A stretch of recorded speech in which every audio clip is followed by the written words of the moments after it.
don't know how you guys feel, but, we all work with kids, and it's not like us when we were growing up. We had a dream. We worked hard. These kids it's like fast track. They expect everything to be quick. If they're not, you tell a kid to make 8 out of 10 jumpers, if they don't get it, they're ready to walk out of the gym. So do you find that hard to when you're trying to reach today's kids? I think with social media, Facebook, Twitter, kids are judged instantly. When we were kids, they had scouting reports and recruiting reports that came out once a month, once every 3 months. Now a kid walks into a basketball gym or on a football field. At 14 years old, they're saying he's overweight, he's not fast enough, he can't jump, he can't run. And what message does that bring to that boy? It takes hope out of his heart. And, I think someone said, be careful with our words, and these kids, they listen. And so I think today's child, the pressures and expectations are much more intense. Interesting. So the next question is about honesty and also about regrets. Do you regret having been open about your struggles? Well, I don't. Yeah.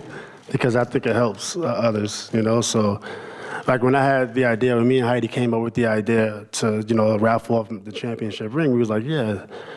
It's and come out and say, I want to thank my psychologist. I said psychiatrist. I didn't even know the difference at the time. I wish they can kind of do that over, but it was psychologist. And I felt, like, wow, I'm helping somebody. I don't know who, and apparently I'm right here today, so it was good.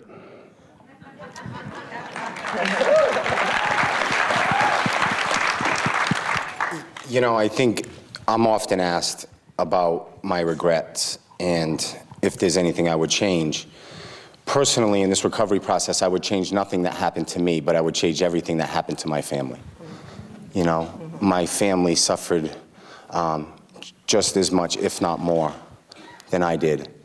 And I think, we're in this forum, sometimes addicts and alcoholics and people suffering from mental illness. We can easily step over those people. But when we step over one, we're stepping over a family of 10.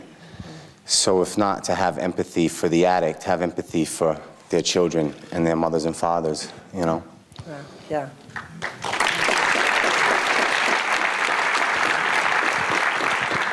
For me personally, I don't have any regrets. I think, I have one. I'm gonna go back. The only thing I regret is not coming out and speaking about my depression sooner, because I didn't come out and talk about it until the media really started pressuring me in 2006. But it's been a lifelong battle. And, I just really felt my family, like Chris said, it really hurt them because they're so supportive and they were there for me. But I was just, wanted to do everything myself. I'm this strong person, I'm this athlete, I don't need anybody else. And I think it really just tore my relationship with my family apart. What would you say Hollywood is getting right about its portrayal of athletes with struggles and behavioral health problems, any kind of struggle? So what are they getting right? Or what are they getting wrong? Yeah, I think there could be, like in the NBA or WNBA, we have different unions and they help the athlete. They have different services to help the athletes. But like in Hollywood, it's kind of erratic. They don't have to help a Lindsay Lohan, become, just help her through her struggles, to help a Britney Spears, to help somebody like that. I don't think they have those avenues for the young talent, that's coming up. And we can see some of the young talent still evolving and kind of changing a little bit, so they should definitely be more responsible from that aspect and, provide some services just in case it's needed. Or some rules, so these kids are growing up. Because most of them are young stars, 14 years old, 12 years old. Young millionaires, they don't have to listen to really anybody at the end of the day. So there should be some type of rules and guidelines, I think.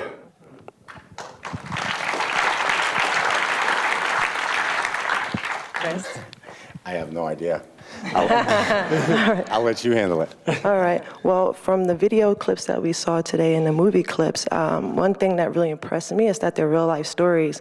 I remember watching things years ago, and I'm like, oh, this is not realistic. So I see a lot of positive change. You know, I was really taken back. I mean, I watched that show, Unnecessary Roughness all the time. You know, Necessary Roughness, I'm sorry. And it's great. It's great, and it tackles a lot of, you know, real life issues. Good, okay. Do we have time for more, or keep going, or we can ask? When we talked about sort of coming out or admitting publicly your struggles, was there anybody who really helped you take that step that you just want to talk about a little bit?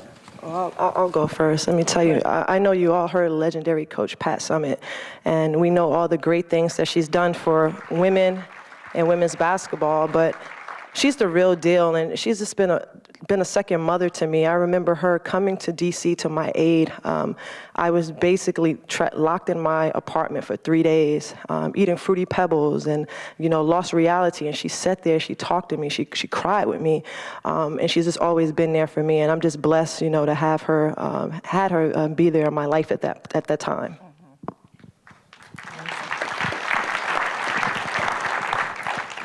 For me, you know, there was a time in my life where all that shame and guilt, I thought I was the only one, you know?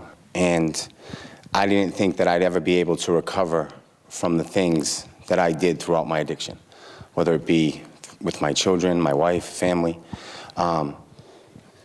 So when I got sober, I wanted to share that. I wanted to share that no matter what you do, there's people out there who have done it. And together, as a group, we can be strong and help each other through it. So it wasn't one person, it was a group of people, for me, that helped me get that message out.